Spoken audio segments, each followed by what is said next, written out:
نبی سے جس کو تکلیف ہے وہ ابلیس کی خصلتوں میں سے ہے۔ بہت سارے لوگ آج یہ کہتے ہیں ہم تو موحد ہیں، توحید توحید توحید، یعنی اللہ کی طرف، عبادت کی طرف ہم سب جو ہے بہت ایکٹیو ہیں، اور پھر وہ کہتے ہیں باقی یہ سب قبر پجوے ہیں، ہاں باقی سب بدعتی ہیں، شرک کرنے والے ہیں۔ اور یہ کہتے کہتے ہمیں تانا دیتے دیتے وہ نبیوں کی بھی گستاخی کر گئے، صحابہ، اولیاء، تابعین سب کی گستاخی کرنے لگ گئے۔ اللہ کو ایک ہم بھی مانتے ہیں، اللہ کی عبادت ہم بھی کرتے ہیں، ایاک نعبد و ایاک نستعین پر ہم مکمل عمل کرتے ہیں۔ لیکن ایک بات میں آپ کو بتا دوں، چند دنوں قبل بھی میں نے ایک اپنے بیان میں عرض کیا تھا کہ ہمارے اوپر ایک بہت بڑا الزام ہے کہ یہ یعنی قبروں کی پرستش کرتے ہیں یا رسول کو بڑھا کر اللہ کے برابر کرتے ہیں، غلط بات ہے۔ ایک جانکار آدمی جو دانشور کہے جاتے تھے، اس بڑے آدمی نے ایک جھوٹا شعر اعلیٰ حضرت کی طرف منسوب کر دیا۔ یوں کہا کہ دیکھو مولانا احمد رضا خان صاحب یہ کہتے ہیں وہی جو مستوی عرش تھا خدا ہو کر اتر پڑا ہے مدینے میں وہ مصطفیٰ ہو کر۔ ان کا شعر ہے، یعنی جو خدا آسمانوں میں مستوی تھا وہ مدینے میں مصطفیٰ بن کر کے اترا ہے۔ کیا آپ کا یہ عقیدہ ہے؟ کیا نبی پاک صلی اللہ علیہ وسلم کی شکل میں اللہ اترا ہے؟ ایسا اگر کوئی عقیدہ رکھتا ہے تو ہم اس کو مشرک کہتے ہیں۔ حلول کا عقیدہ ہمارا نہیں ہے، یہ اعلیٰ حضرت کا شعر ہے ہی نہیں، لیکن تم تراک سے کچھ لوگ ان کی طرف منسوب کر کے اور اس پہ بھی بڑے بڑے بیانات بھی دے جاتے ہیں۔ بیچاروں کے علم کی کمی ہے۔ میں آپ کو بتاؤں، امام اہل سنت فاضل بریلوی نے حلول کا عقیدہ تو چھوڑو، قبروں کے سامنے جھکنے کو منع فرمایا، قبر سے 4 قدم دور کھڑے ہونے کا حکم دیا، قبر کو چومنے سے بھی منع کیا، سجدہ تو دور کی بات ہے، چومنے سے بھی منع کیا، دور کھڑے رہے۔ عبادت ہمارے ہاں صرف اور صرف اللہ رب العزت کی ہے، صرف اللہ رب العزت کی ہے۔ نبی پاک صلی اللہ تعالیٰ علیہ وسلم کی ہم عظمت کرتے ہیں۔ اب میں آپ کو بتاؤں ان میں اور ہم میں فرق اتنا ہی ہے کہ وہ توحید کے نام پر نبی کو گرا دیتے ہیں، لیکن ہم کیا کہتے ہیں؟ میں مانتا ہوں اے عقل والو میرا محمد خدا نہیں ہے، مگر دلوں میں یہ نقش کر لو کہ وہ خدا سے جدا نہیں ہے۔ یہ ہمارا، ہم نبی اکرم صلی اللہ تعالیٰ علیہ وسلم کی عظمت کو دل و جان سے تسلیم کرتے ہیں۔ اسی لیے اعلیٰ حضرت نے فرمایا ہے مومن وہ ہے جو ان کی تعظیم پہ مرے دل سے، مومن وہ ہے جو ان کی تعظیم پہ مرے دل سے۔ نجدی بھی تو کرتا ہے تعظیم مرے دل سے، نجدی بھی تو کرتا ہے تعظیم، دونوں جگہ مرے دل کا مطلب سمجھ گئے نا؟ ہاں ہوشیار لوگ ہیں سمجھ جائیں گے۔ ابلیس نے سجدہ نہ کر کے ہمیشہ کے لیے مردود ہونا قبول کر لیا۔ اب سنو، اللہ فرماتا ہے میں تجھے وقت دیتا ہوں قیامت تک کا۔ اس نے کہا فَبِمَا أَغْوَيْتَنِي لَأَقْعُدَنَّ لَهُمْ صِرَاطَكَ الْمُسْتَقِيمَ، مولا میں تیرے سیدھے راستے پر بیٹھ جاؤں گا، اور جو اس راستے سے گزرے گا میں دائیں بائیں آگے پیچھے سے آ کر کے اس کو گمراہ کروں گا۔ اللہ تعالیٰ نے فرمایا ٹھیک ہے تو گمراہ کرتے رہے، لیکن اللہ فرماتا ہے لَأَمْلَأَنَّ مِنْكَ وَمِمَّنْ تَبِعَكَ، یعنی جہنم کو میں تجھ سے اور تیرے پیروکاروں سے بھر دوں گا، اللہ نے فرمایا۔ اب یاد رکھو میرے عزیزو، جو ابلیس کے پیچھے چلا اللہ اس سے دوزخ کو بھر دے گا۔ اب اس نے سٹارٹنگ کہاں سے کیا، شروعات کہاں سے کی؟ آدم علیہ السلام کو پیدا کرنے کے بعد اللہ نے آدم علیہ السلام کو جنت میں رکھا، جنت میں۔ ہمارا اصلی گھر کہاں ہے؟ ہمارے باپ کا گھر جنت ہے، اصلی گھر وہی ہوتا ہے نا، باپ کا گھر۔ آدم علیہ السلام جنت میں تھے، لیکن ایک بے قراری تھی، اکیلے تھے، انسان اکیلا نہیں رہ سکتا، تو اللہ تعالیٰ نے ان کی بائیں پسلی سے ایک عورت پیدا کیا جو ہماری ماں ہے، حضرت حوا۔ آدم علیہ السلام جب انہیں دیکھتے ہیں حوا کو، جنت میں پیدا ہوئی عورت، عورت کہاں پیدا ہوئی ہے؟ جنت میں پیدا ہوئی ہے۔ جنت کی نعمتیں جتنی حسین ہیں اسی لیے دنیا میں اسے حسن دیا گیا ہے۔ آدم علیہ السلام اس کی طرف بڑھنے لگے تو رب تعالیٰ نے فرمایا تمہارے لیے ابھی حلال نہیں، اس کا مہر دو۔ تو مہر دینا جنتی قانون ہے، یہ جنتی قانون۔ آدم علیہ السلام نے پوچھا مولا یہاں کیا مہر دوں؟ رب تعالیٰ نے فرمایا تمہاری اولاد میں اخیر زمانے میں میرا ایک محبوب نبی پیدا ہوگا، محمد صلی اللہ علیہ وسلم، زمین میں آسمانوں میں احمد، ان پر 20 بار درود بھیجو تمہارا مہر ادا ہو جائے۔ آدم علیہ السلام کا مہر کیا تھا؟ درود مصطفیٰ، حضور اکرم صلی اللہ علیہ وسلم پر درود بھیجا۔ اب حضرت حوا اور آدم علیہ السلام ساتھ ساتھ رہ رہے تھے، اچھے خاصے رہ رہے تھے، لیکن ایک آرڈر تھا ان کو دونوں کو، لا تقربا ہذہ الشجرہ، ایک درخت کی طرف اللہ نے حکم فرمایا تھا اس کے قریب مت جانا۔ وہ درخت جنت میں ہے لیکن اللہ کی حکمت منع کیا گیا تھا، قریب مت جانا اس درخت کے، اگر جاؤ گے تو پھر غلط ہو جائے گا، غلط ہو جائے گا، تو وہ نہیں جاتے تھے۔ اب شیطان کا جو مقابلہ شروع ہوا انسان کو گمراہ کرنے کا، تو وہیں سے شروع ہوا۔ ابلیس جو ہے آسمانوں پر جاتا تھا اس وقت، اور فرشتوں کے بیچ اس کا آنا جانا سب لگا تھا، تو وہ جنت کے دروازے تک گیا اور دونوں کو بلا کر کے بات چیت کرنے لگا، ان کی تعریف کیا، کیا نعمتیں ہیں آپ کی، بہت خوبصورت زندگی ہے، لیکن مجھے اندیشہ ہے، ڈر ہے کہ آپ کو اللہ نکال نہ دے جنت سے۔ تو گھبرا گئے، کہا کیوں نکالے گا اللہ تعالیٰ؟ کہا اس لیے کہ وہ درخت جو ہے اسی کے اندر حکمت ہے، وہ جو کھا لے گا اس کا پھل وہ ہمیشہ جنت میں رہے گا، نہیں کھائیں گے تو نکلنا پڑ سکتا ہے۔ اس نے ایسی پٹی پڑھائی، یعنی جس کو کہتے ہیں گمراہ کرنے کے طریقوں کے ساتھ۔ آدم علیہ السلام کے پاس اس نے اس طرح کہا، آدم علیہ السلام پھر بھی منع کرتے رہے، نہیں میرے رب کا حکم ہے میں نہیں کھاؤں گا۔ لیکن بی بی حوا نے کہا آپ نہیں کھائیں گے، میں توڑ کے لاتی ہوں، میں توڑ کے لاتی ہوں، پھل کھا لیں گے دونوں۔ اللہ نے قریب جانے سے منع کیا، کھانے سے منع تھوڑی نہ کیا، یہ بھی شیطان کی دلیل تھی، شیطان کی دلیل۔ کچھ لوگوں کے پاس ابھی ایسی منطق ہوتی ہے، لفظوں کی منطق، یہ نہیں کہا یہ نہیں کہا، مقصد کیا ہے اس کا وہ تو پتہ ہے۔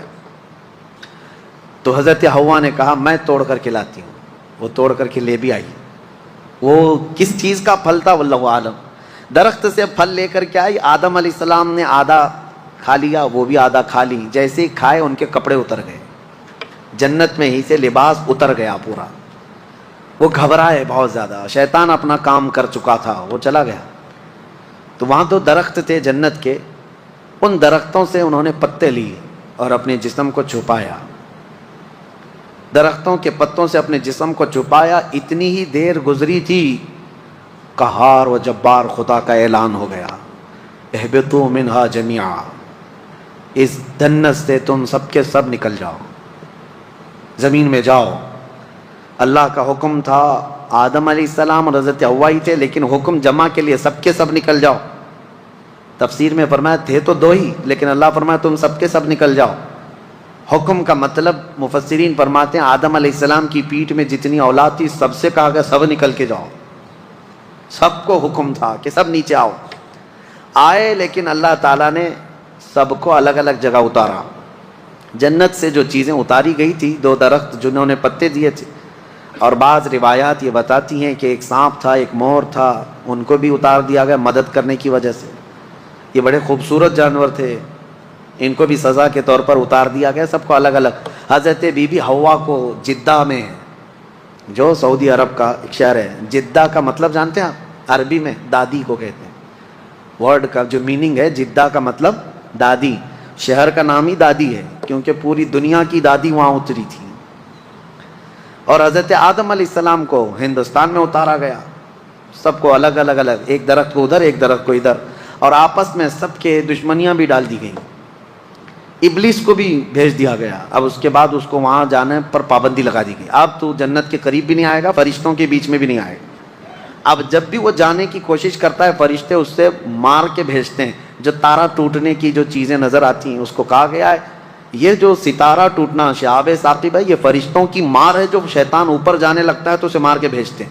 کیوں جاتا ہے وہ بھی میں بتاؤں، وہ اپنے مریدوں کو کچھ خبریں لے کر آنے کے لیے جاتا ہے۔ اس کے جو بابا لوگ ہیں، جوتش لوگ ہیں، چٹی والے بھی ہیں، وہ ابلیس جاتا ہے، سن کر کے آتا ہے۔ فرشتوں کے درمیان بات چیت جو ہو رہی ہوتی ہے نا، اللہ کے احکام بندوں میں ابھی کیا کیا ہونے والا ہے، تو یہ جا کے چوری کرنے جاتا ہے۔ تو فرشتے وہاں سے مار کے بھیجتے ہیں، پھر بھی آدھا سن لیتا ہے اور آدھا اپنی طرف سے ملا کر کے جوتشوں کو بتاتا ہے، نجومیوں کو بتاتا ہے۔ اور جو سفلی لوگ ہیں، سفلی عمل کرتے ہیں، جو ابلیس کو راضی کرتے ہیں، سفلی سلفی نہیں، سلفی ایک الگ چیز ہے، سیلفی بھی نہیں. سیلفی ایک موبائل کی چیز ہے اور سلفی ایک جماعت ہے. اہل حدیث حضرات اپنے آپ کو سلفی کہتے ہیں.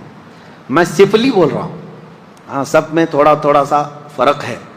تو سفلی جو شیطان کو راضی کرنے کے لیے گندی گندی چیزیں کرتے ہیں ان کو لا کر کے خبریں دیتا ہے. تو ابلیس کا جانا آنا اس وقت رشتے وہاں سے مار کے بھیجتے ہیں، پھر بھی آدھا سن لیتا ہے اور آدھا اپنی طرف سے ملا کر کے جوتیشوں کو بتاتا ہے، نجومیوں کو بتاتا ہے. اور جو سفلی لوگ ہیں، سفلی عمل کرتے ہیں جو ابلیس کو راضی کرتے ہیں، سفلی، سلفی نہیں. سلفی ایک الگ چیز ہے، سیلفی بھی نہیں. سیلفی ایک موبائل کی چیز ہے اور سلفی ایک جماعت ہے. اہل حدیث حضرات اپنے آپ کو سلفی کہتے ہیں. میں سفلی بول رہا ہوں، ہاں سب میں تھوڑا تھوڑا سا فرق ہے. تو سفلی جو شیطان کو راضی کرنے کے لیے گندی گندی چیزیں کرتے ہیں ان کو لا کر کے خبریں دیتا ہے.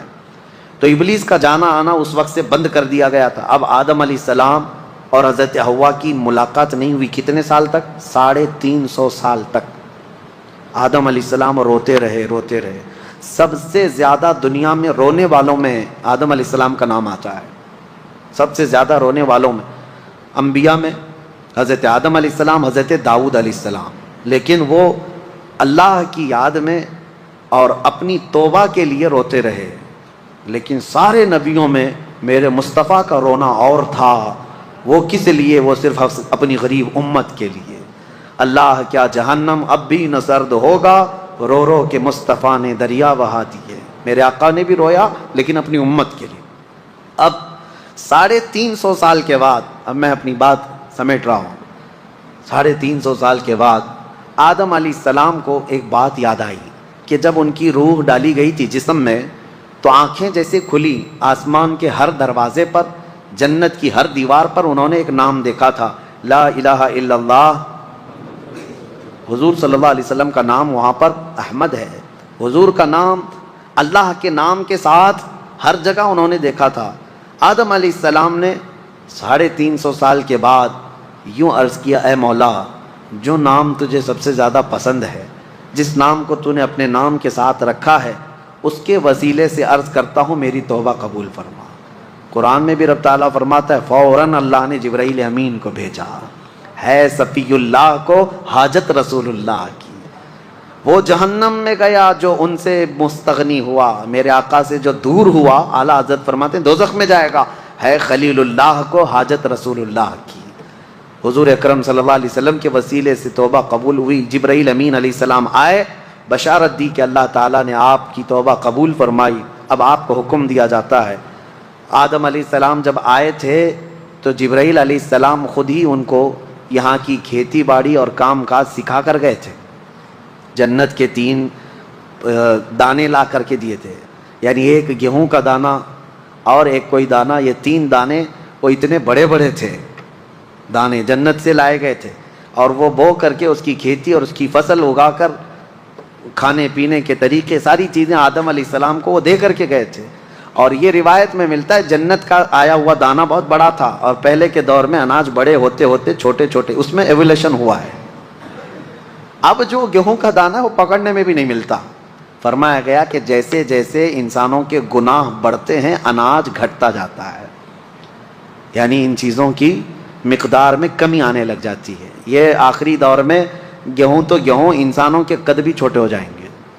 پہلے لوگ 8-8 10-10 فٹ کے ہوتے تھے اور آدم علیہ السلام کی ہائٹ تو 60 فٹ کی تھی. 60 فٹ اتنی لمبی بتائی گئی ہے. تو پہلے کے دور کے بعد یہ جو گھٹتی ہوئی آئی ہے. لیکن ایک بات پھر میں بتا دوں، کوئی کنفیوز نہ ہو، اس تھیوری پہ نہ چلے جائے کہ انسان اب بدل گیا. نہیں، انسان ہی تھا، انسان ہی ہے آج بھی. پہلے یہ اور بات ہے کہ ہائٹ بڑی تھی، جسم بڑا تھا، لیکن زمانے کے مرور ایام کے ساتھ ساتھ انسانوں کی ہائٹ کم ہوتی رہی. اور میرے آقا نے فرمایا قیامت کے قریب یہ لوگوں کے قد بھی کم ہوتے چلے جائیں گے. اب قریب اور قیامت کے ناٹے لوگ ہی رہیں گے. ہاں، اور یاجوج ماجوج کی جو شکل بتائی گئی وہ بھی بہت چھوٹی چھوٹی قد کے ہوں گے، جیسے چائنیز ہوتے ہیں. ہاں، ان کی آنکھیں چھوٹی چھوٹی ہوں گی، جیسی ان کی شکل ہے، لال رنگ کے ہوں گے، یہی شکل بتائی گئی ہے، اور پوری دنیا گھومیں گے، ہر چیز کھا جائیں گے جیسے چائنیز کھاتے ہیں۔ ہاں، یہ اس لیے بھی میں بول رہا ہوں کہ بعض جو دانشور ہیں، ایک امریکہ کے بڑے ڈاکٹر ہیں، انہوں نے کہا میری تحقیق کے مطابق یاجوج ماجوج آ گئے، وہ چائنیز ہی ہیں، دنیا میں سب سے زیادہ تعداد بھی ان کی ہے، اور سب سے زیادہ دنیا میں پھیلے بھی وہی ہیں، اور ہر چیز، ہر کیڑا مکوڑا سب کھاتے بھی وہی ہیں۔ لیکن ایسا نہیں ہے، یاجوج ماجوج ایک قوم ہے، وہ آئے گی، لیکن وہ اتنے سالوں تک چائنا کی طرح جیتی نہیں رہے گی۔ ہاں، وہ فساد مچائیں گے، لیکن چند دنوں کے بعد اللہ تعالیٰ ان کی گردن میں ایک کیڑا پیدا کرے گا، کوئی وائرس ہوگا اس زمانے کا، کوئی کورونا آئے گا، اور اس سے وہ ایک ساتھ پورے کے پورے ہلاک ہو جائیں گے۔ اور جو ڈاکٹر صاحب امریکہ کے جو میں کہہ رہا ہوں، وہ بڑے دانشور ہیں، مسلم اسکالر ہیں، ان کی تھیوری کے حساب سے انہوں نے جو کہا یاجوج ماجوج یہ چائنیز ہی ہیں، اس اعتبار سے شاید کورونا بھی چائنا میں آیا، ان کے اور یقین ہو گیا ہوگا، ان کو اور یقین ہو گیا ہوگا کہ حدیث میں جو کہا گیا، اچھا یہ جو وائرس آیا یہ گردن میں ہی زیادہ پکڑتا تھا، ان کو اور زیادہ یقین ہو گیا ہوگا۔ لیکن یقین ان کو اس وقت فیل ہو جانا چاہیے کہ چائنیز مرے زیادہ نہیں ہے، لیکن یاجوج ماجوج پوری کی پوری قوم ختم ہو جائے گی۔ بہرحال بات ادھر ادھر نہ جائے، قد جو ہے کم ہوتا چلا جائے گا قیامت کے قریب۔ آدم علیہ الصلوۃ والتسلیم کی خلقت کا یہ پورا واقعہ آج سورۃ الاعراف میں ہم نے ملاحظہ کیا ہے۔ اللہ کریم ہم سب کو قرآن عظیم کی ہر آیت پر عمل کی توفیق عطا